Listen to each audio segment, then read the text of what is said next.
Good day, ladies and gentlemen. Welcome to Drooks Malan Unboxing. I'm, of course, Drooks Malan. I'm a South African correspondent for Ring Magazine, and I also write a blog, www.couchpotatofightguru.blogspot.com. Now, today I'm going to be talking about a show presented by Golden Gloves, Rodney Berman, Saturday night at Emperor's Palace in Johannesburg. And the tournament is entitled 4 at War.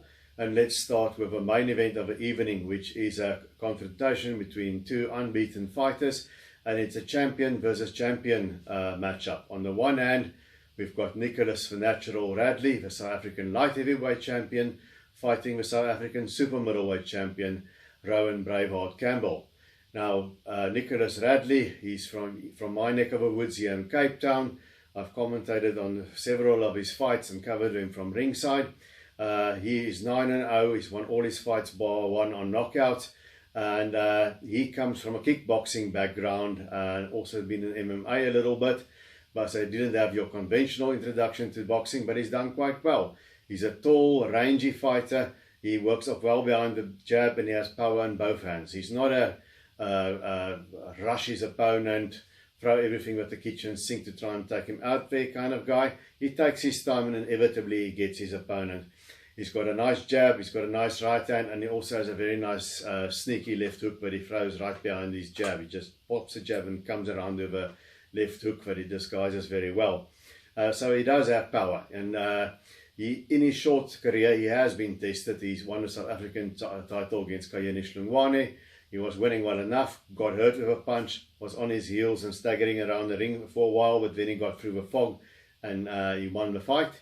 And in his last fight against Frank Rodriguez, defending his title, to me, he also fought well there. I was at ringside. It was a sort of cat and mouse affair, but eventually he got to Rodriguez and he knocked him out in I think it was the 11th or 12th round.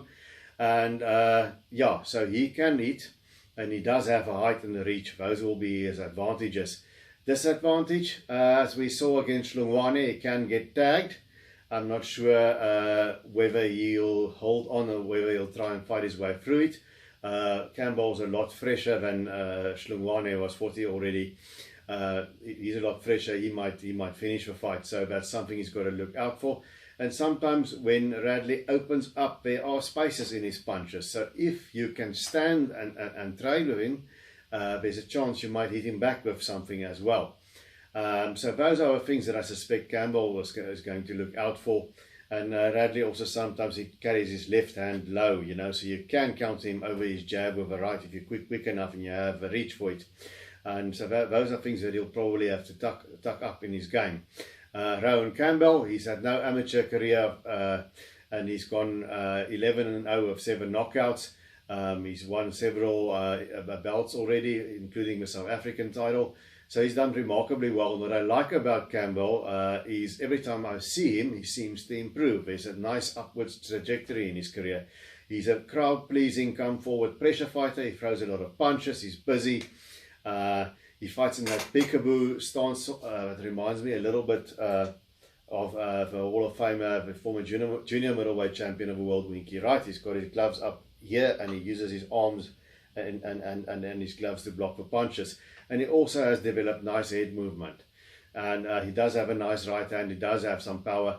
And he's sort of a sturdy, physically strong guy, sort of barrel-chested, like a smaller version of Oscar Bonavena, the Argentinian who fought Muhammad Ali and Joe Frazier. So he imposes himself thus far on his opponents. His last fight was a great performance by him. He knocked out Patrick Mukala, somebody who went the distance with Reino Liebenberg. That was Mukala's only loss before then.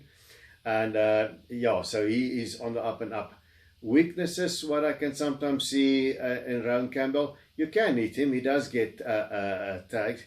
And I think sometimes when he's on the outside, the head movement stops for an instant when he's sizing up his opponent. And then a guy with a very fast, long jab can have some success. Mukala and even younger Petani, in the very early going of a fight, they had success in spots, but only in spots before they got overwhelmed. So let's see if Radley can use his jab and make that a game changer for him. Who's going to win? It's a 50-50 fight, and that's what makes it so great. I don't know. It's being held at a catch weight of 78.4 kilos though. I've seen Radley up close quite a few times. He's a tall, rangy guy. He must be at least 6 foot, I think, a bit over that. I don't know where, because he's going to pull that 1.6 kilos, or what is it, extra down from light heavy. His manager Savas tells me he did it in his kickboxing days, and he had enough time. So let's hope that won't be a factor. But that is one thing in my mind. I think it's going to be a different experience for both guys. I think Campbell's going to bring a kind of pressure that Radley hasn't seen before, and I think Radley is going to present Campbell some difficulties with his reach and his ring generalship that he hasn't seen before. I think it's going to be a cat and mouse game. I think each one is going to tag the other one a couple of times and cause nervous moments. My gut just tells me that Campbell, in the second half of a fight, will start pulling away with it and just edging those rounds, and I think he's going to win a close decision that might perhaps even be rematch worthy. We'll see. But that's not the only one on the card. We've got Ricardo Malajica, top prospect. He had a great amateur career, trained by Anton Gilmore. He's 5-0 as a pro. He's taking on another guy who's 8-0. All of them bar ones. He's got 7 knockouts in that 8-0 ledger, and that is Ngobi Mkhize from KwaZulu-Natal. Now, Malajica is nice and flashy. He throws uppercuts and hooks, and he's a good counter puncher. We saw that last time out against Leighton Gloss. We also saw there in moments where Leighton Gloss put him under pressure that Malajica doesn't like the pressure so much. And the thing about Ngobi Mkhize, there's not much that we know about him. There's almost no footage available. The little I could find, he's a come forward pressure fighter. He hits to the body and the head, and he goes for a knockout. He doesn't mess around.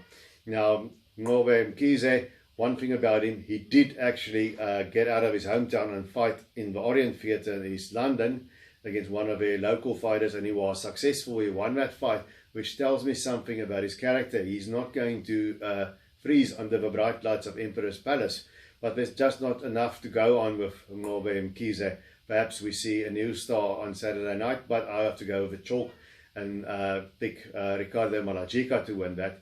And then the reason for the name of the tournament, 4 at War. It's the first leg of a 4-man junior middleweight elimination tournament, with the 2 winners in 2 separate bouts, eventually facing each other in February. Now, on the one hand, we've got the switch-hitting fighter from the world of MMA, the former EFC champion, Boyd Allen. And Boyd Allen is taking on Tristan Treater, who's moving up from welterweight. Now, Allen has got a very funny, or awkward is rather word, switch hitting style. He's very hard to figure out, and in his last fight against Brandon Tayser, he gave Brandon Tayser a lot of problems. Tayser came back into it later, but Allen prevailed with a very close decision. And Tristan Treater has got the amateur boxing background. He's got a better pure boxing pedigree, whereas Boyd Allen's got more of a generalist fighter's pedigree. Now, Tristan Treater versus Boyd Allen, who's going to win this one? I spoke to his trainer, Treater's trainer, Harold Fulbrecht. He says we've got switch-hitting guys there in the gym, like Tommy Oosthuizen that he spars with. So the switch-hitting of Boyd Allen is not going to confuse me. So I'll take Harold for his word there. The fact that Tristan moves up to junior middleweight, I'm not quite sure how that is going to affect him. And he, as a professional, he hasn't done a lot of rounds. He hasn't done 10 rounds yet in his professional career. So that's also something that worries me a bit about Tristan Treater. So perhaps Tristan Treater surprises us, or perhaps not. Just a gut feel because of a size advantage and the awkwardness. I'm going to say Boyd Allen wins a close one. And then on the other leg, we've got Brandon Tayser. He's, of course, the son of Andre Tayser, who was a very good South African champion as well as Commonwealth champion and now a promoter. Now, what I like about Brandon, he's had his ups and downs. He's lost the South African title challenge to Nkululeko Mhlongo, which is perhaps a little bit too early for him. But he also is learning his craft. He's got a lot of heart. His fitness is good. And I like the way that he uses his jab. He's got a very good jab. He was losing the fight against Boyd Allen, and then he started using his jab in the fight turn. It was just a bit too little, too late. And Boyd still won the decision. Now, Brandon Tayser is taking on Rowan Knapp. So Rowan Knapp as well, he's a guy who is now trained by Vusi Mtolo. So we'll see how it goes with Rowan Knapp. It's very evenly matched. Nap is a guy that's highly touted to be the next big thing. His last fight, he fought a guy from Kazakhstan, Zurievkovsky, that had a draw with Boyd Allen, and it was an ugly fight because Kazakhstan is a bit of a spoiler, but Nap came through and he won that. So it's Nap against Tyson. I think a lot of people are picking Rob Nap simply because Tyson had those two blemishes, but it's all gut feel. I think Tyson might just pull this one out. That's just the gut feel. Both these fights are 50-50. So all of these fights are really 50-50 fights. We're very evenly matched. Malachika must be a strong favorite simply because we don't know that much about Mkhize, but on the chalk he looks, on the record he looks very dangerous, and that is what boxing is all about. And I've been up and down this whole year. I had a terrific year in South African boxing, been to the Eastern Cape 3 times, and now I'll be coming up to Emperor's Palace on Saturday evening, so I will be there at ringside covering this fight. If you see me around, please feel free to come and say hello. So look forward to seeing you all there for 4 at War at Emperor's Palace. And until we see each other again, remember to keep those gloves up.